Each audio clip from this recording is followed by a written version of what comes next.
लाखो रुपयांचं नवीन वाहन खरेदी करताना आकर्षक क्रमांक मिळवण्यासाठी धडपड प्रत्येक वाहनधारकाची असते. यामध्ये आपल्या पसंतीचे अंक घेण्याकडं वाहनधारकांचा कल असतो.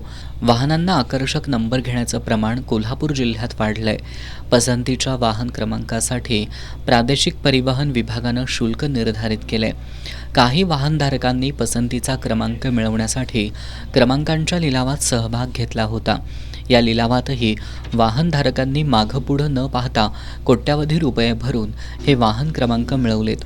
यातून कोल्हापूर परिवहन विभाग आणि इचलकरंजी उपप्रादेशिक परिवहन कार्यालयाच्या महसुलात वाढ झाली आहे. गेल्या 2 वर्षात महसुलात कशा प्रकारे वाढ झाली ते पाहूयात ग्राफिक्सच्या माध्यमातून.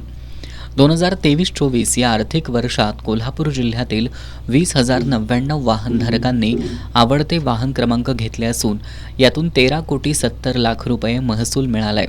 तर 2024 पासून इचलकरंजी उपप्रादेशिक परिवहन कार्यालय स्वतंत्र झाल्यानंतर 2024-25 या आर्थिक वर्षामध्ये इचलकरंजी कार्यालयामध्ये 4,686 वाहनधारकांनी घेतलेल्या आवडत्या क्रमांकातून 4,19,00,000 महसूल मिळाला.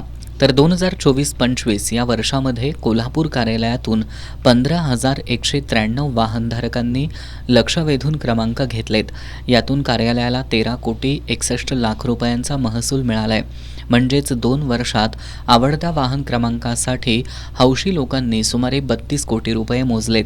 20,099 वाहनांनी VIP नंबर किंवा फॅन्सी नंबर हा घेतलेला आहे आणि त्या 20,099 वाहनांपोटी 13,70,00,000 रुपये आपल्याला महसूल प्राप्त झालेला आहे VIP नंबरचा.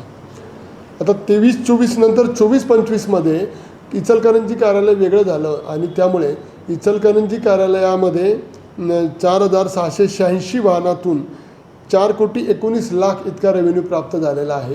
तर कोल्हापूर कार्यालयाकडून 15,193 वाहनातून 13,61,00,000 रुपये रेव्हेन्यू प्राप्त झाला आहे. म्हणजे गेल्या वर्षी टोटल रेव्हेन्यू होता 13,70,00,000 रुपये. तोच आता जवळजवळ 18 कोटी रुपये म्हणजे जवळजवळ 4.5 कोटीच्या आसपास 4 कोटीपर्यंत तो रेव्हेन्यू एक्सेस मिळालेला आहे. सप्टेंबर 2024मध्ये पसंतीच्या क्रमांकांसाठी निर्धारित केलेल्या शुल्कात वाढ केली.